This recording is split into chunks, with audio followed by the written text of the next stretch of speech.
Hello friends, welcome to GMHS study classes. आज हम start करें class 11 commerce accounts chapter number 1 answer in detail full solutions. तो friends, जो answer in detail questions है उसका यहाँ पर फुल सॉल्यूशन आपको मैं देने वाली हूँ। फर्स्ट ऑफ ऑल मैं आपको ये दे दूँ कि जो कमेंट्स आए थे उन पे मैंने ये वीडियो बनाया। मुझे पता है कि थोड़ा लेट हो गया कमेंट आने के बाद, बट आप भी ट्राई टू अंडरस्टैंड कि बहुत सारे कमेंट्स आते रहते हैं, उन सबके सॉल्यूशंस देती हूँ तो एक के बाद एक मुझे थोड़ा टाइम लग जाता है, और वो भी इतने सारे सॉल्यूशंस आपको चाहिए थे आंसर इन डिटेल पूरा क्वेश्चन 4 उसके सारे सॉल्यूशंस यहाँ पे दे रही हूँ, इसलिए थोड़ा टाइम लगा था। और अब यहाँ पर हम देख लेते हैं लॉन्ग क्वेश्चन आंसर्स हैं, इन सबका एक्सप्लेन में इन सबका डिटेल में एक्सप्लेन मैंने कर दिया था प्रीवियस वीडियोस में। अगर आपने थोड़ा ट्राई किया होता तो आप भी उसमें से आंसर्स ढूंढ सकते थे, बट अगर नहीं हुआ है तो इट्स ओके। अब मैं यहाँ पर आपको इसके सॉल्यूशंस दे रही हूँ। जो explain Deshinama system and double entry system first question है, उसका आंसर हम यहाँ पर देख लेते हैं। तो फ्रेंड्स, आपकी टेक्स्ट बुक में ही आप टिक कर लीजिए, मैं जो पॉइंट्स यहाँ पे बता रही हूँ, ये जो पेज आप देख सकते हैं, ऐसा पेज आपकी टेक्स्ट बुक में जहाँ पर है वो ओपन कर लीजिए, वहाँ पर मैं टिक करवा रही हूँ, वो सब आप टिक कर लीजिए जो इम्पॉर्टेंट है पॉइंट्स और लॉन्ग क्वेश्चन आंसर्स में आ सकते हैं। ये पूरा आप टिक कर लीजिए। आपको फर्स्ट ऑफ ऑल लिख देना है टाइप्स ऑफ अकाउंटिंग सिस्टम जो है उसको 2 पार्ट्स में डिवाइड किया गया है, Deshinama system and double entry system. Again जो डबल एंट्री सिस्टम है उसे further mercantile base, cash base और मिक्स्ड बेस तीनों में यहाँ पर डिवाइड किया गया है। अब देशीनामा सिस्टम जो है उसे यहाँ पर ब्रीफ में एक्सप्लेन किया गया है, जो आप यहाँ पर देख सकते हो। और डबल एंट्री सिस्टम थोड़ा लॉन्ग है, बट आपको एक्चुअल में करना क्या है, यहाँ पर जो यहाँ पर अकाउंट्स गिवन है मर्केंटाइल बेस उसे कैश बेस और मिक्स्ड बेस दोनों में यहाँ पर डिवाइड किया गया है, बट आपको यहाँ पर 2 to 3 पॉइंट से रिक्वायर रहेंगे, उसकी रिक्वायरमेंट है बस आपको यहाँ पर लिखने की। ये जो लास्ट में एग्जांपल्स दिए हैं ये आपको लिखने की ज़रूरत इसमें नहीं है। उसके बाद ये जो आप देख सकते हैं mixed base, hybrid base, cash base, ये छोटे छोटे पॉइंट्स हैं, तो आप इसको पूरा कंप्लीट कर सकते हैं। इतना बड़ा आंसर लिखना रिक्वायरमेंट रहेगा, इसकी रिक्वायरमेंट रहेगी, ये रिक्वायर्ड है, क्योंकि ये आंसर कम से कम आपको 4 to 5 मार्क्स में पूछा जा सकता है। मोस्टली ऐसे सारे आंसर्स 3, 4, 5 मार्क्स में पूछे जा सकते हैं, तो आपको इतना प्रिपेयर करना ही होगा। नेक्स्ट क्वेश्चन जो है वो देख लेते हैं, एक्सप्लेन प्रोसेस ऑफ अकाउंटिंग। तो अकाउंटिंग प्रोसेस आपको दिखानी है, तो ये देखिए स्टेप्स टू प्रिपेयर अकाउंट्स जो यहाँ पर गिवन है वही सारी अकाउंटिंग प्रोसेस है। एक्चुअली मैं यहाँ पर प्रोवाइड नहीं कर सकती हूँ, बट आपको जो वाउचर है, identification of transaction, journal, ledger, posting, trial balance and adjustments, उसके बाद फाइनल अकाउंट्स। तो यहाँ पर आप जो लास्ट फर्स्ट स्टेप देख सकते हैं दिया गया है, voucher is the first step. इस तरह से आपकी टेक्स्ट बुक में लाइन वाइज सबको छोटे छोटे पॉइंट्स में एक्सप्लेन किया हुआ है, जो आप सब लिख सकते हैं। ये सारे के सारे पॉइंट्स जितने भी यहाँ पर गिवन है देख लीजिए, काउंट कर लीजिए, 1 2 3 4 5 6 पॉइंट्स जो है वो 6 के 6 पॉइंट्स आपको लिखना है। पेज नंबर 22 तक एंड हो रहे हैं, वो आपकी टेक्स्ट बुक में गिवन है। तो ये सारे पॉइंट्स इतने तो आपको इसमें लिखने ही पड़ेंगे। और इसमें जो ये लैंग्वेज यूज़ की गई है सेम आप यहाँ पर लिख सकते हैं। आप कोई भी रेफरेंस बुक ले लीजिए, कोई भी बुक ले लीजिए जहाँ पर आपको आंसर्स मिलेंगे, सेम यही सब चीज़ होती है, बिकॉज लॉन्ग क्वेश्चन आंसर्स में और कोई मेथड नहीं है आंसर लिखने की, तो इतने लॉन्ग आंसर्स आपको लिखने होंगे। नेक्स्ट है third question, discuss characteristics of accounting. Accounting की कैरेक्टरिस्टिक्स लिखनी है, तो फाइनेंशियल कैरेक्टरिस्टिक्स होती है money as medium of exchange. तो इन सबको मैं यहाँ पर डिटेल में एक्सप्लेन नहीं करी हूँ, बिकॉज ये सारी चीज़ें मैंने प्रीवियस वीडियोस में एक्सप्लेन कर दी है। फाइनेंशियल कैरेक्टरिस्टिक क्या होती है वो मैं आपको यहाँ पर थोड़ा उसका इंट्रोडक्शन दे देती हूँ। जैसे कि ट्रांजैक्शन कोई भी अकर हो रहा है तो उसमें फाइनेंशियल कैरेक्टरिस्टिक्स हमेशा रहती है। जो हम अमाउंट एक्सचेंज करते हैं जैसे रुपीज़, तो वो बहुत इंपॉर्टेंट रोल प्ले करता है अकाउंट्स में, इसलिए उसको एक कैरेक्टरिस्टिक दी गई है जो फाइनेंस की होती है। नेक्स्ट है money as medium of exchange. अब एक्सचेंज के लिए एक ही मीडियम है मनी, तो यहाँ पर वो सेकेंड कैरेक्टरिस्टिक्स दी गई है, तो आपको ये सारी कैरेक्टरिस्टिक्स याद रखनी होगी। Financial characteristics, money as medium of exchange, उसके बाद classification and analyzation of transactions. अगर ये वाला फॉर्मेट आप ना समझाएं आंसर में तो इट्स ओके, ये चलेगा अगर आप नहीं एक्सप्लेन करेंगे तो, बट ये सारा तो आपको यहाँ पर लिख के दिखाना ही होगा। इंटरप्रिटेशंस ऑफ ट्रांजैक्शंस, ये भी आपको दिखाना है। क्वांटिटेटिव इंफॉर्मेशंस, उसके बाद इकोनॉमिक डिसीजंस, हिस्टोरिकल इंफॉर्मेशंस, ये सारे पॉइंट्स आपको कंपल्सरीली पॉइंट वाइज अच्छे से आपको प्रेजेंट करने रहेंगे इस आंसर के अंदर। और नेक्स्ट देख लेते हैं, next question, describe advantages of accounting. तो ये वाला भी फॉर्मेट आप ले सकते हैं जो प्रीवियस आंसर था उसके लिए, कैरेक्टरिस्टिक्स ऑफ अकाउंटिंग के लिए, बट ये ऑप्शनल है इसलिए आप चाहें तो इसको इंक्लूड कर सकते हैं, अदरवाइज नॉट। और जो एडवांटेजेस है अकाउंटिंग की वो भी यहाँ पर देख लेते हैं। एडवांटेजेस ऑफ अकाउंटिंग में भी आपको पॉइंट वाइज लिखना होगा। फ्रेंड्स आप ये मत सोचिए कि सारा टेक्स्ट बुक का ही कंसेप्ट है, इसमें आंसर कुछ अलग से नहीं है, बट यही आंसर है, आपको पॉइंट वाइज ही पूरा लॉन्ग लिखना होगा। ये लॉन्ग क्वेश्चन आंसर्स है तो सारे के सारे पॉइंट्स रिक्वायर्ड रहेंगे, क्योंकि आप इतने सारे पॉइंट्स याद करेंगे फिर भी आप एग्ज़ाम में इसमें से 6 या 7 पॉइंट्स ही लिख सकेंगे 8 में से। तो ट्राई कीजिए ज़्यादा से ज़्यादा पॉइंट आप कवर कर सके। तो availability of accounting information to know profitability, सबको यहाँ पर एक्सप्लेन किया गया अच्छे से, आप यहाँ पर सारे पॉइंट्स देख सकते हैं। वैल्यूएशन ऑफ बिजनेस, एकदम सिंपल लैंग्वेज यहाँ पर यूज़ की गई है जो आप समझ सकते हैं अच्छे से। तो आप देख लीजिए ये सारे 8 पार्ट्स यहाँ पर दिए गए। कंपैरिजन विथ पास्ट ऑपरेशंस, सबको यहाँ पर समझाएगा। सब में एक ही चीज़ रिपीट होती है कि अकाउंटिंग्स जो है वो रूल्स एंड साइंस पे बेस्ड है, उसमें जो जो सब इंक्लूड होते हैं इम्पॉर्टेंट पॉइंट्स, लायबिलिटीज़ हो गई, असेट्स हो गई, यहाँ पर टैक्स प्लानिंग हो गया, वैल्यूएशन ऑफ बिजनेस, मनी यहाँ पर इम्पॉर्टेंट है, डिसीजन मेकिंग इम्पॉर्टेंट है। तो आपको अच्छे से बस ये समझ लेना और यही लैंग्वेज आपको यूज़ करनी है और कुछ नहीं है। उसके बाद देख लेते हैं 9th 10th भी दिया गया है, मोरल कंट्रोल है और करेक्टिव मेजर्स है। ये छोटे छोटे पॉइंट्स है, main important points 1 to 8 points थे, मोरल कंट्रोल और करेक्टिव मेजर्स। अगर आप याद रख सके और इसे अच्छे से एक्सप्लेन कर सके तो यहाँ पर आप कर सकते हैं। एक्चुअली में होता क्या है मोरल कंट्रोल और करेक्टिव मेजर्स, वो मैं आपको यहाँ पे एक्सप्लेन कर देती हूँ। Accounts are in written form.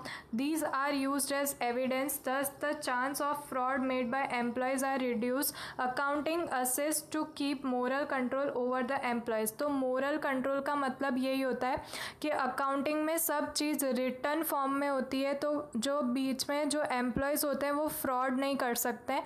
इसलिए यहाँ पर एडवांटेज है अकाउंटिंग का कि वो रिटर्न फॉर्म में है, मिलती है, तो मोरल कंट्रोल रहता है यहाँ पर। मोरल कंट्रोल मीन्स कोई भी फ्रॉड एम्प्लॉयज़ नहीं कर सकेंगे कि एम्प्लॉयज़ ने कोई एंट्री वहाँ पर कोई भी ट्रांजैक्शन ऐसा दिखाया नहीं है या फिर उसमें कुछ मिस्टेक्स कर दिए, बिकॉज लास्ट में आपको जब टोटल करते हैं तब पता चल ही जाता है। इसलिए यहाँ पर ये एडवांटेज हुआ है एक। और corrective measures, in practice it so happens that the business suffers due to some past decisions made by owners और the management of business. The effects of these decisions are reflected in the accounts. To avoid the recurrence of such mistakes, corrective measures and necessary care is generally taken. As a component of social science, accounting has its own separate existence. और last में आपको conclude करना है, but corrective measures, तो यहाँ पर accounting जो होती है उसमें मिस्टेक्स होती है, ये नहीं कि यहाँ पर मिस्टेक्स नहीं होती, कभी भी एकदम परफेक्ट नहीं होता। तो वो मिस्टेक्स को रेक्टिफाई करने के लिए, करेक्ट करने के लिए करेक्टिव मेजर्स भी अकाउंटिंग के है कि कौन से स्टेज पर उसकी चेकिंग होती है और हम मिस्टेक्स निकाल सकते हैं। तो यहाँ पर हमें करेक्टिव मेजर्स का भी एडवांटेज अकाउंटिंग्स में मिलता है, जो ओनर्स और मैनेजर्स, मैनेजमेंट सब यहाँ पर चेक करते रहते हैं। नेक्स्ट क्वेश्चन है limitations of advantages. Sorry limitations of accounting. तो यहाँ पर अकाउंटिंग के लिमिटेशंस देख लेते हैं। फर्स्ट है नॉन फाइनेंशियल ट्रांजैक्शन। अगर कोई नॉन फाइनेंशियल ट्रांजैक्शन हो रहा है तो उसको रिकॉर्ड करना थोड़ा डिफ़िकल्ट हो जाता है, एक्चुअली उसे कैसे रिकॉर्ड किया जाए, तो वो एक लिमिटेशन बन जाती है। Stable value of money, money की वैल्यू कभी स्टेबल नहीं रहेगी, चेंज होती रहती है। अब कोई असेट आपने 5 ईयर्स बैक खरीदा होगा, उसके बाद उसकी वैल्यू चेंज हो गई होगी, तो थोड़ी डिफ़िकल्टीज आती है उसकी वैल्यू और प्राइस डिसाइड करने में। हिस्टोरिकल ट्रांजैक्शंस, उसका भी यहाँ पे गिवन है। Avoidance of market value, use of estimates, dual standards, ये सब फ्रेंड्स बहुत ही इजी लैंग्वेज में यहाँ पर एक्सप्लेन किए गए हैं। बहुत सारे क्वेश्चंस अभी बाकी है, इसलिए मैं आपको शॉर्ट ब्रीफ थोड़ा एक आपको दे देती हूँ इंट्रोडक्शन इन सब के ऊपर, ताकि आप इजीली इन्हें लिख सके। बट यही सारे पॉइंट्स आप टिक कर लीजिए आपकी टेक्स्ट बुक में। जो भी मैं आंसर्स बता रही हूँ इन सब के आंसर इन डिटेल के। ये लिमिटेशंस हमने देखी है।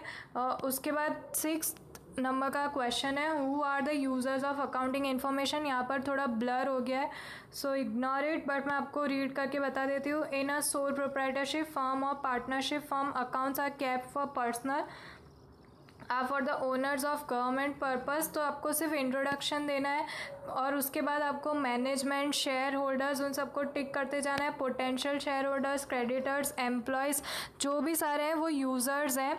यहाँ पर अकाउंटिंग इन्फॉर्मेशन के जो क्रेडिटर्स हो गए, एम्प्लॉयज़ हो गए, पोटेंशियल शेयर होल्डर्स हो गए, जो भी अकाउंटिंग इन्फॉर्मेशन यूज़ करते हैं हमारी बिजनेस की, तो उन सबका यहाँ पर नेम गिवन है, जैसे एम्प्लॉयज़ हो गए, क्रेडिटर्स हो गए, ये सारे। उसके बाद 7th नंबर का क्वेश्चन है, explain the qualitative characteristics of accounting information. तो यहाँ पर अकाउंटिंग की कैरेक्टरिस्टिक्स देनी है, वो भी क्वालिटेटिव। रिलायबिलिटी, नेक्स्ट है रिलेवेंस, उसके बाद है अंडरस्टेबिलिटी और कंपेरेबिलिटी। तो यहाँ पर आप देख सकते हैं लास्ट में इन सबका दिखाया गया है कि अगर फुल करेक्ट यूजफुल इन्फॉर्मेशन चाहिए तो आपको रिलायबिलिटी, रिलेवेंस, अंडरस्टैंडेबिलिटी और कंपेरेबिलिटी सब चाहिए। तो आपका डेटा जो है, इन्फॉर्मेशन है, वो कंफर्म और यूज़फुल हो सकता है। मैं आपको एकदम शॉर्ट में समझा देती हूँ इन सब का मतलब क्या होता है। देखिए, रिलायबल होनी चाहिए, मतलब जो एकदम बेसिक और ट्रू न्यूज़, ट्रू आपके पास डेटा होना चाहिए जिसको आप प्रेजेंट कर सकते हैं अकाउंट्स में। वो सारा डेटा आपका ट्रू होना चाहिए प्राइस के हिसाब से। उसमें आपने जो भी अकाउंटिंग यहाँ पर, जैसे कि आप टर्म्स एंड कंडीशन बोल सकते हैं, जो भी रूल्स हो अकाउंट्स के, वो आपने सही तरीके से यूज़ किए होने चाहिए, मेथड सही अप्लाई करनी चाहिए। और कंपेरेबिलिटी मतलब यहाँ पर आप देख सकते हैं, another qualitative characteristics of accounting is comparability. Accounting information should be prepared and presented in such a manner where users can undertake comparisons of profitability and economic solvencies of 2 periods. तो यहाँ पर 2 पीरियड्स में users जो हैं आपके information के, वो भी कंपेयर कर सके। आपका प्रॉफिट हो गया, जैसे कंपेयर कर लिया कि आपने कितना प्रॉफिट इसमें किया है, तभी शेयर होल्डर्स जैसे यूज़र हैं तो वो आपकी कंपनी के शेयर्स में, बिजनेस में आपके इन्वेस्ट करेंगे। तो कंपैरेबिलिटी आपके डेटा की होनी चाहिए, आपके अकाउंट्स की कंपैरेबिलिटी होनी चाहिए। तो fully correct and useful information के लिए 4 यहाँ पर जो क्वालिटेटिव कैरेक्टरिस्टिक्स है वो दिखाई गई है।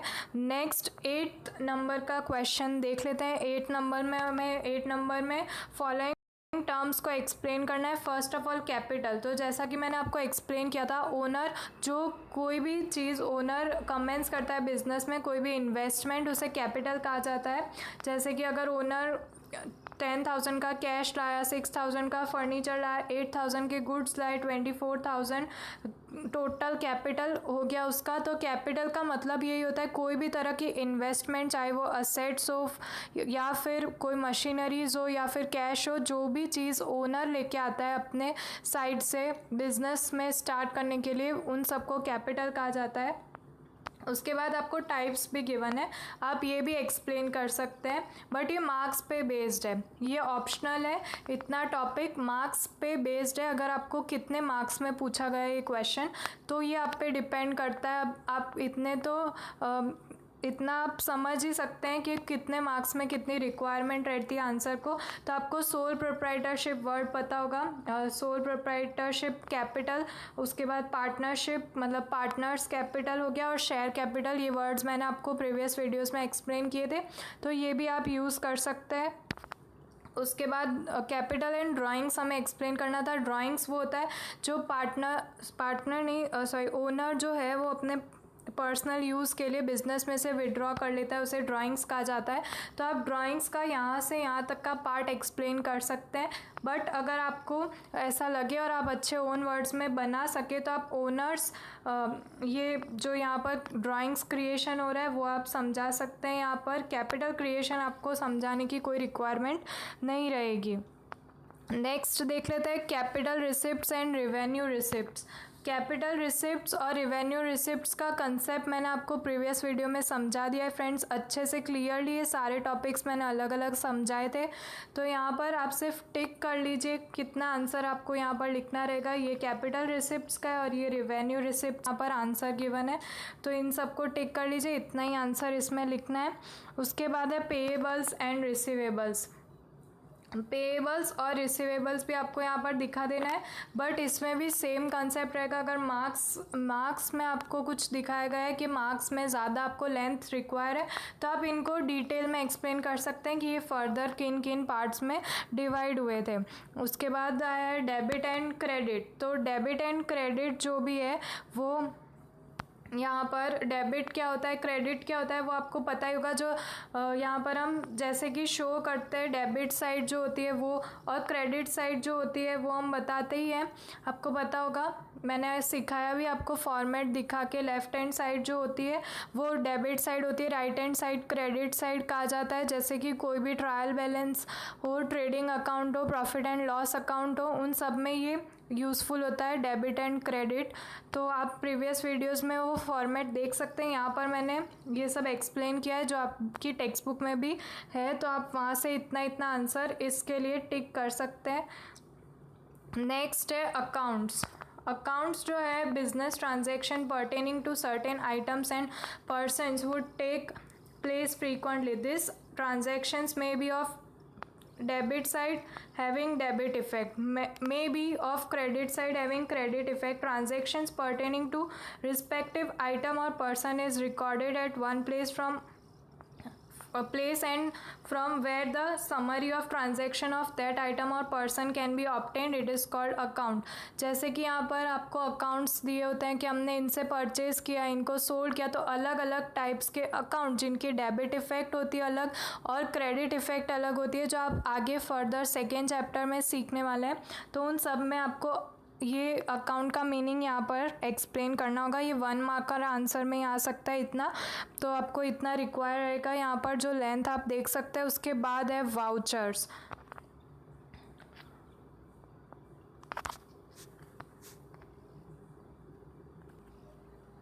तो फ्रेंड्स जो वाउचर वाला पॉइंट है वो आपको डिटेल में चैप्टर नंबर 1 में नहीं गिवन है, उसके लिए मैं रिफ़र करूँगी कि आप चैप्टर नंबर 2 एक बार ओपन करें। उसमें पेज नंबर 29 पर वाउचर का टॉपिक सबसे फर्स्ट गिवन है, तो आप वहाँ से वाउचर में से टिक कर सकते हैं। देखिए जितना रिक्वायर हो, आपको जितना पूछा गया हो, क्योंकि 1 मार्क में भी अगर वाउचर का टॉपिक पूछा जाए तो उसके लिए भी सफिशेंट लाइंस, सफिशेंट आपको यहाँ पर डेटा नहीं गिवन है। फर्स्ट चैप्टर में वाउचर के बारे में डिफाइन नहीं किया गया है, तो वाउचर आप अच्छे से बनाकर 1 मार्कर, 2 मार्कर,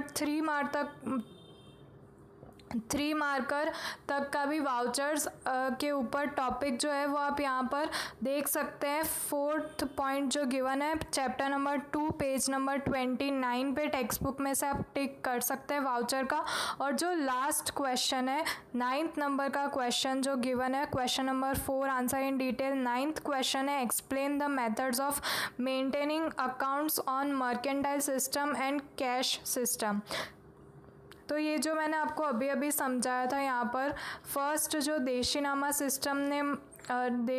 सिस्टम में कैश बेस सिस्टम और वो सारा यहाँ पे सॉल्व किया था, तो वही सेम यहाँ पर आपको दिखा देना है। तो फ्रेंड्स आई होप आपके डाउट्स यहाँ पर क्लियर हो गए होंगे, आपको सॉल्यूशन मिल गया होगा।